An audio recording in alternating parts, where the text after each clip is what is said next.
이 사건과 관련해서요, 아주 중요한 부분을 오늘 오전 국민의힘 하태경 의원이 공개했습니다. 해경과 국방부가 피살된 공무원 이 씨가 자진 월북했다는 문재인 정부의 판단을 번복한 것, 바로 이것 때문이라고 이야기를 했습니다. 원래 해경이 이 정권 바뀌기 직전에 저한테 사실 양심선언을 했어요. 저희 의원실에 와서 예. 수사하기 전에 이미 월북 결론이 나 있었다. 하기도 시작하기 전에? 전에 이미 월북 결론이 나 있었다는 거죠. 저한테는 해경이 얘기했어요? 그렇죠. 이제 수사하기 전에 이미 억지로 끼워 맞추기 위해서 공무원이 문제 있는 사람이다. 이런 거를 과장하거나 아니면은 선별적으로 유리한 것만 이제 불리한 증거도 있고 유리한 증거도 있는데 월북몰이 하는데 도움이 되는 예. 이런 증거들만 뽑아가지고 발표를 한 거죠. 들으신 것처럼 이미 결론을 내려둔 상황이었다라는 하태경 의원의 주장입니다. 월북 의도가 없었다는 증거들이 있었지만 그 내용을 은폐했다고 하태경 의원은 말하고 있습니다. 이게 사실이라면요, 정말 심각한 문제예요. 왜냐하면 과거에 정말 수십 년 전에 간첩으로 몰아서 혐의를 씌우던 그런 사건과 다를 게 없어 보이는 그런 심각한 상황으로까지 지금 확산될 수가 있어요. 그러니까 지금 하태경 의원의 말이 사실이라고 전제를 한다면 해경과 국방부는 본인들이 생각할 때는 월북이라고 보이지 않는데, 자진 월북이라고 보이지 않는데 누군가의 소위 말해서 오더를 받아서 그렇게 발표할 수밖에 없었다. 지금 이 내용 아니겠습니까? 네. 그때 당시에 자진 월북이라고 보기 어려운 몇 가지 단서들, 예를 들어서 구명조끼를 입고 갔다는데 그 배 안에는 훨씬 더 성능이 좋은 구명조끼가 있었다. 진짜 월북을 하려면은 더 좋은 걸 춥고 가져와야죠. 저체온증 우려되는데 더 좋은 구명조끼를 입었어야겠죠. 그리고 도박빚 얘기가 계속 나오지만 수입이나 이런 걸 감안하면 이게 갚지 못할 것도 아니었는데 그게 그냥 갑자기 월북의 근거가 돼버리고, 이제 이게 소위 말해서 국방부와 해경 윗선, 그러니까 지금 정부 내에서 뭔가 이게 오더가 내려서 이렇게 된 거라면 이거는 그냥 넘어갈 수 있는 문제가 아니죠.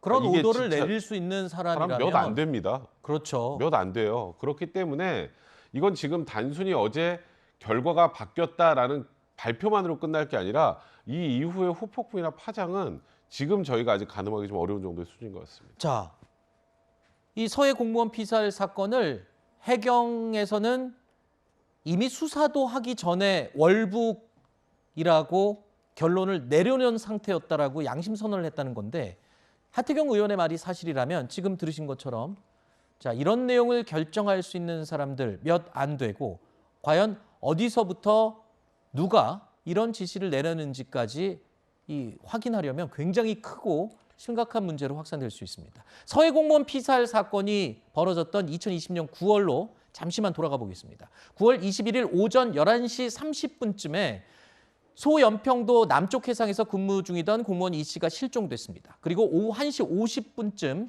해군, 해경 등은 정밀 수색을 펼쳤는데요. 이 씨는 하루가 지난 22일에 포착이 됐습니다.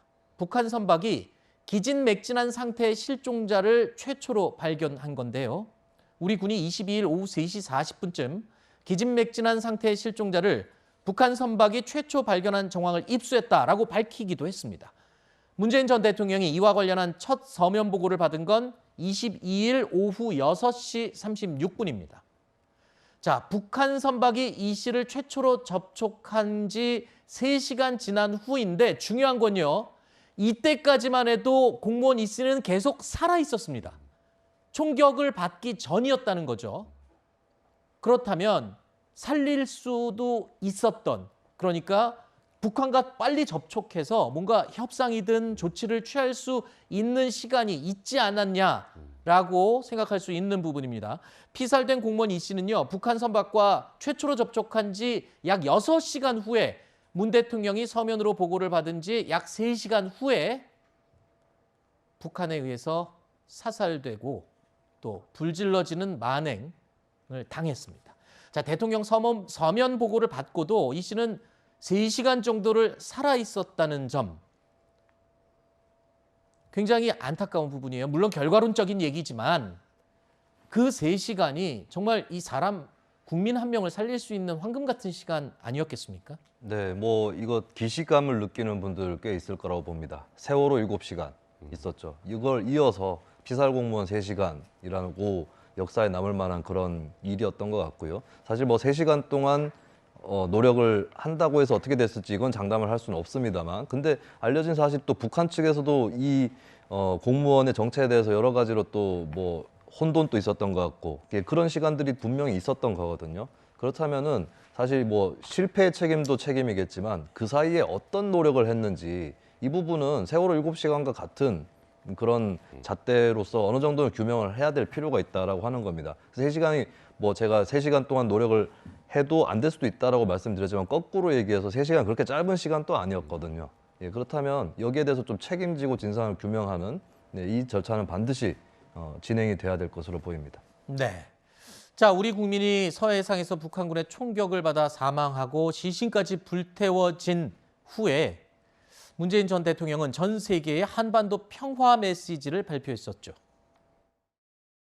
무엇보다 남과 북은 생명 공동체입니다. 그 시작은 평화에 대한 서로의 의지를 확인할 수 있는 한반도 종전선언이라고 믿습니다. 종전선언이야말로 한반도에서 비핵화와 함께 항구적 평화체제의 길을 여는 문이 될 것입니다. 자, 1년 9개월 만에 뒤바뀐 수사 결과. 자, 일단은요.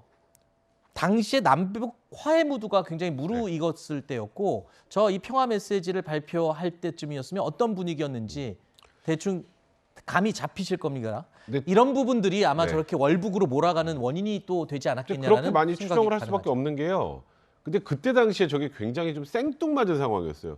22일 날 우리나라 국민이 서해상에서 지금 북한의 만행에서 사망을 했는데, 23일 날 지금 갑자기 종전선언 얘기를 이제 문재인 대통령께서 유엔 총회 기조연설을 영상으로 코로나 때문에 그렇게 했는데, 그때 그래서 저게 논란이 좀 돼서 이 영상은 사전에 촬영된 거다라고 지금 이 상황 이후에 지금 이게 영상이 만들어진 게 아니다라고 이제 청와대에서 해명을 했던 상황이란 말이죠.